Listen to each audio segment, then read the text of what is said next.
Gracias. Ahora sí, Jorge.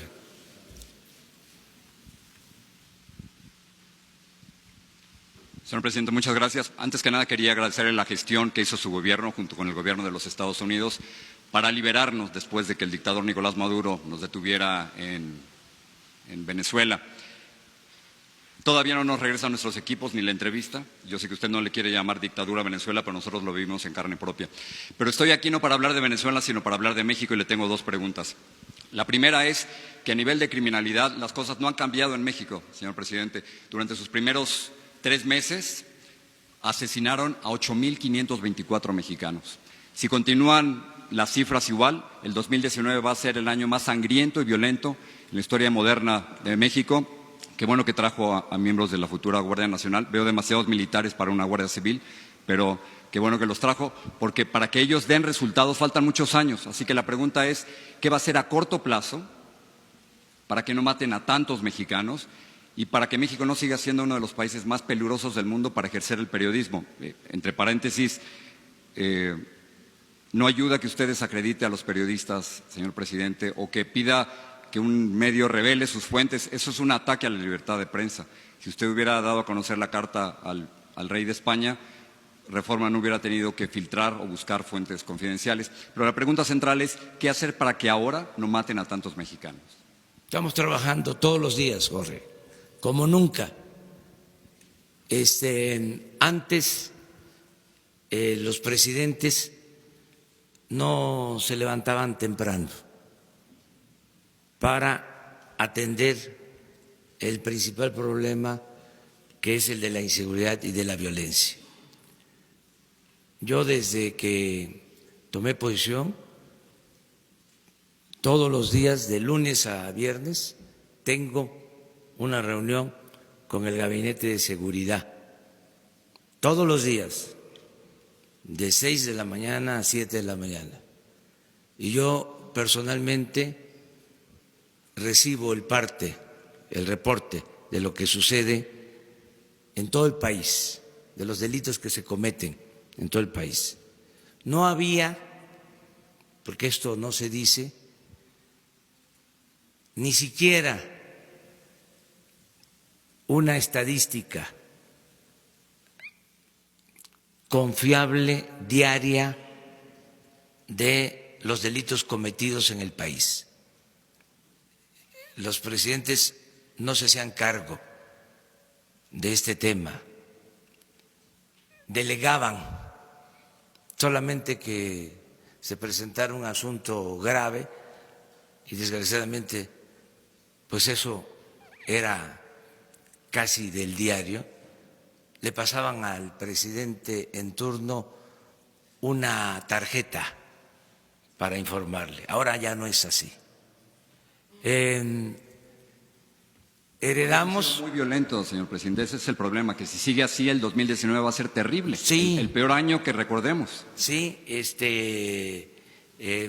hemos controlado la situación según nuestros datos. Los datos que yo tengo dicen otra cosa, no están controlando, al contrario, siguen muriendo muchos mexicanos. Sí, nos dejaron un país con mucha violencia porque había impunidad y mucha corrupción que ya no hay. Aparte de atender el asunto… Impunidad sigue habiendo, los feminicidios, los asesinatos a 6 periodistas durante su gobierno. Estamos nosotros atendiendo este tema, Jorge. No había ni siquiera elementos para garantizar la seguridad pública, porque no podía el Ejército ni la Marina atender por ley, no estaban facultados para actuar en materia de seguridad pública. Vamos nosotros a resolver el problema. Ya no se está siguiendo la misma estrategia, una estrategia equivocada. Desde hace más de 10 años, 2 sexenios, Se pensaba enfrentar la violencia con la violencia. Los gobiernos estaban dedicados a saquear, a robar y no representaban al pueblo. Se abandonó el campo, no se crearon empleos, se alentó la migración, se abandonó a los jóvenes, imperó la corrupción. Te voy a dar un dato. Creció la violencia al mismo tiempo que creció la corrupción. En el último reporte de Transparencia Internacional, México ocupó el lugar 136 en el mundo en corrupción. Y con la política neoliberal que ya cancelamos, que ya no se va a aplicar porque fue una política de pillaje, de saqueo, apenas se creció en 36 años al 2% anual. México fue de los países con menos crecimiento económico. Y si no hay crecimiento económico, no hay empleos. Y si no hay empleos, no hay bienestar. Y si no hay bienestar, no puede haber paz y tranquilidad. Entonces, ¿qué hacían? Operativos, cárceles, queriendo enfrentar la violencia con la violencia. Ya esa política no se continúa. Ahora estamos atendiendo a la gente humilde, a la gente pobre, para que, sobre todo los jóvenes, no se vean obligados a tomar el camino de las conductas antisociales. Todo esto nos va a llevar algún tiempo, pero ya comenzó esta nueva política y esto tiene como complemento la perseverancia, la coordinación. Anteriormente la Marina actuaba por su cuenta, el Ejército hacía lo propio, la Policía Federal también, las policías estatales, las policías municipales. Ahora ya no, ahora hay coordinación. Ahora se aprobó una reforma constitucional. Pero no resultados, señor presidente. Claro no que sí hay resultados. Las cifras indican que sigue aumentando el número de asesinatos, 8.524 en los 3 meses no primeros. No han aumentado. No, claro que han aumentado, por no, supuesto que sí. Sí. Yo tengo otra información. ¿Son cifras de su propia Secretaría de Seguridad? Sí, pero yo te invito para que las revisemos. ¿Esas no son ciertas? ¿Las cifras de las su de Secretaría nosotros no son Seguridad? ciertas. No, le pregunto que sí. Las cifras de su Secretaría de Seguridad no son ciertas. Dicen que murieron 8.524 mexicanos en los primeros 3 meses. Vamos viéndolas. Yo no te voy a decir, porque no me gusta decir mentiras. A ver, ¿por qué no pones la gráfica del promedio diario? Sí, pero no es cuestión de promedio diario, es cuestión de cuántos mexicanos han muerto durante los primeros 3 meses. No. Y yo traigo mis fuentes aquí. En dos sexenios,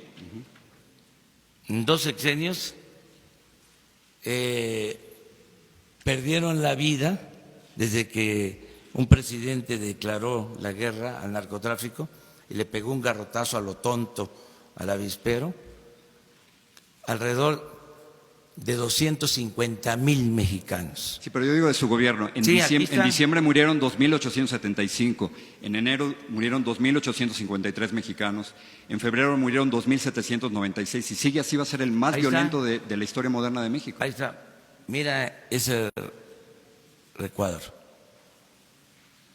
A ver si coincide con tus datos. No sé cuántos, no alcanzo a leer desde aquí. A ver, yo te digo. Vamos a acercarnos a ver.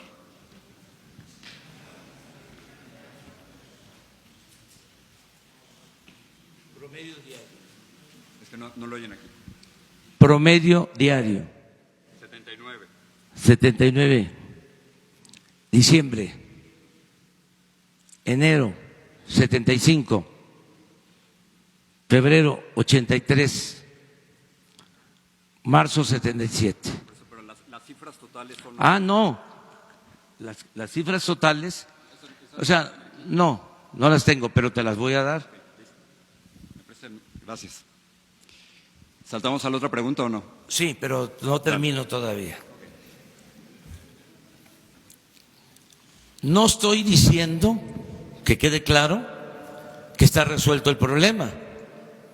Lo que estoy diciendo es que hemos mantenido los niveles que existían anteriormente, o se revirtió la tendencia que traíamos sobre el delito de homicidios.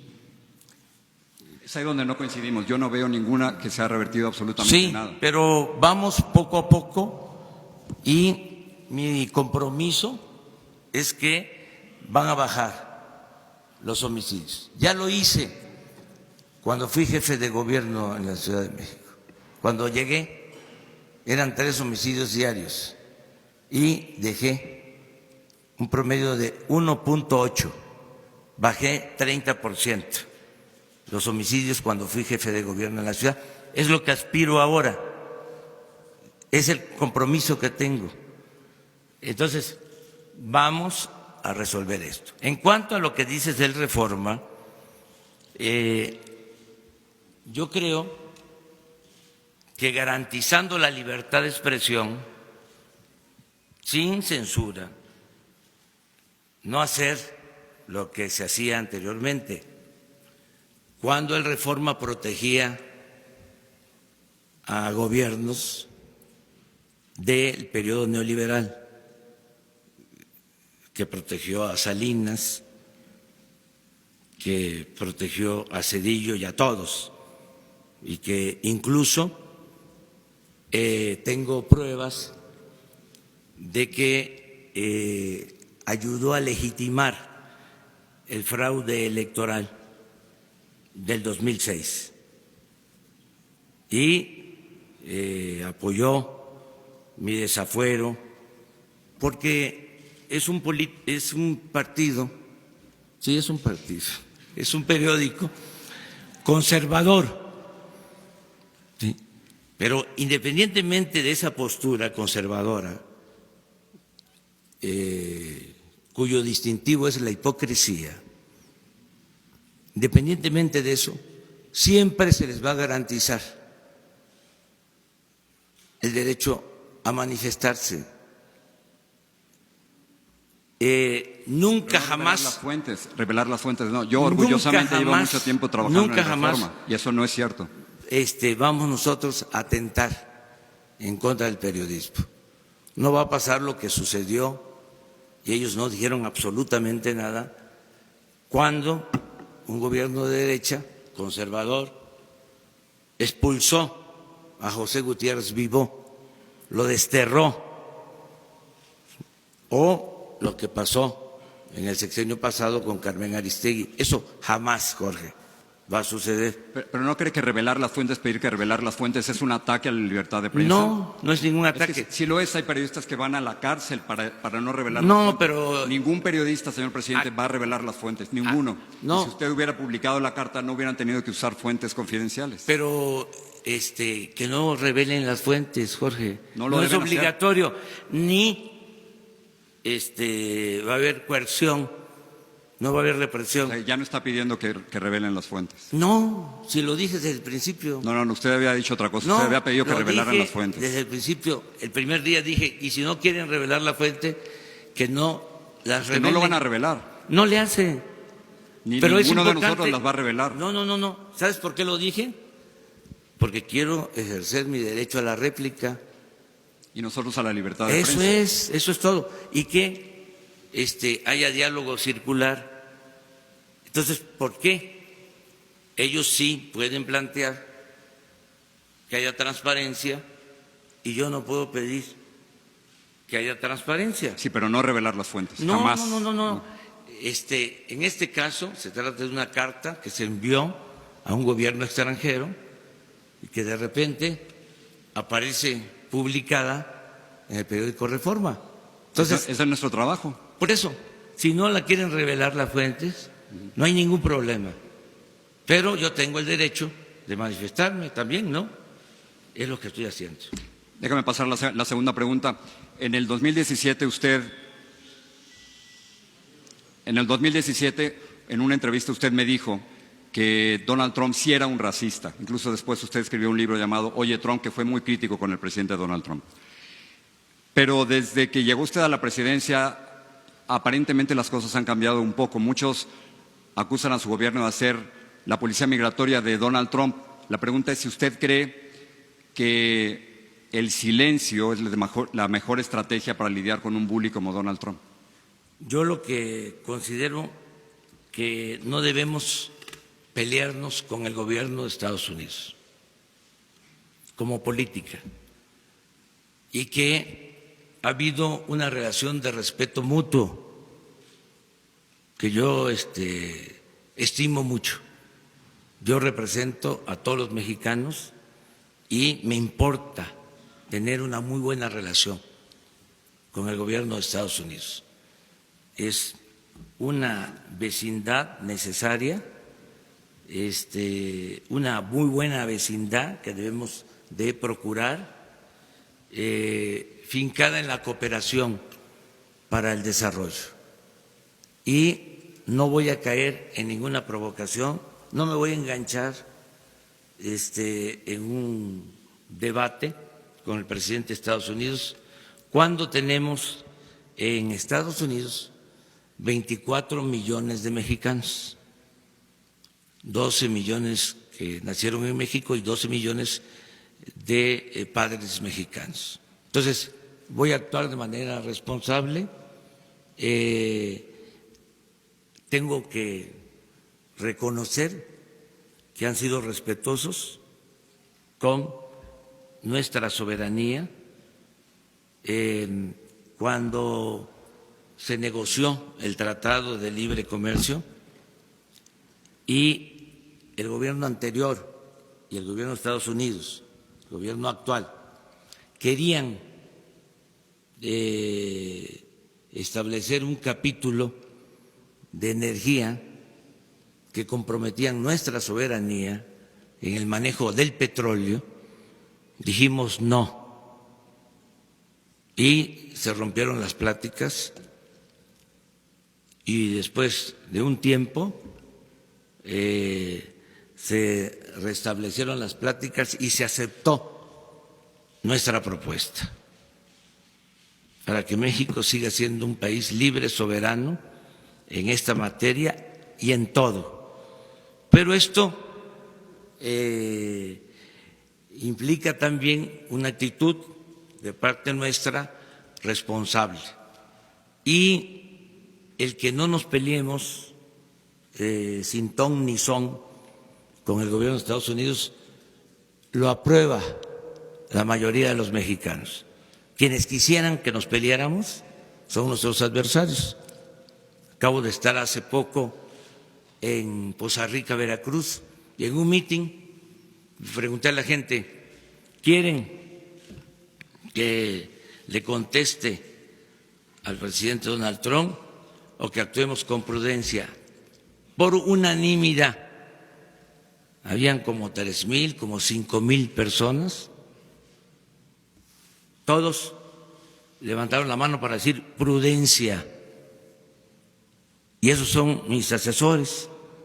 Yo escucho mucho a la gente todos los días, porque muchas veces los expertos se equivocan, y se equivocan, entre otras cosas, porque no recogen los sentimientos de la gente,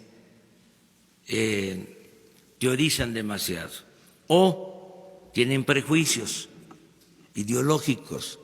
Lo que hay en el fondo, Jorge, en México y en otras partes, que además no debe por qué considerarse un defecto o algo que afecte a la vida pública, lo que hay en el fondo es que son posturas distintas.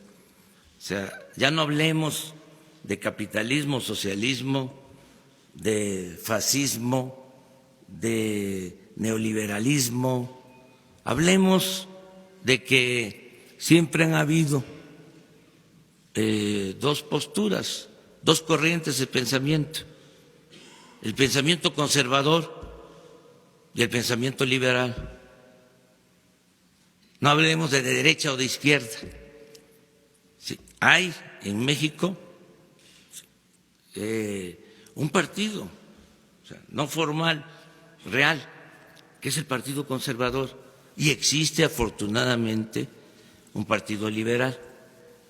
Entonces, los del Reforma y otros grupos, con todo su derecho, pertenecen al Partido Conservador. En apariencia se presentan como liberales, pero no lo son. Entonces, sí tenemos esta discrepancia, pero es bueno el debate, la pluralidad, el que podamos ventilar estas cosas. Esto es la democracia.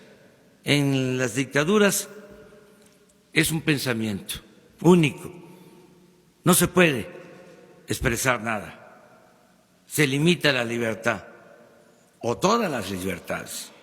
La democracia es esto que estamos haciendo ahora, o sea que podemos discrepar, pero nos respetamos y esto es sano para la vida pública del país y nos da muchísimo gusto que estés tú aquí. Gracias.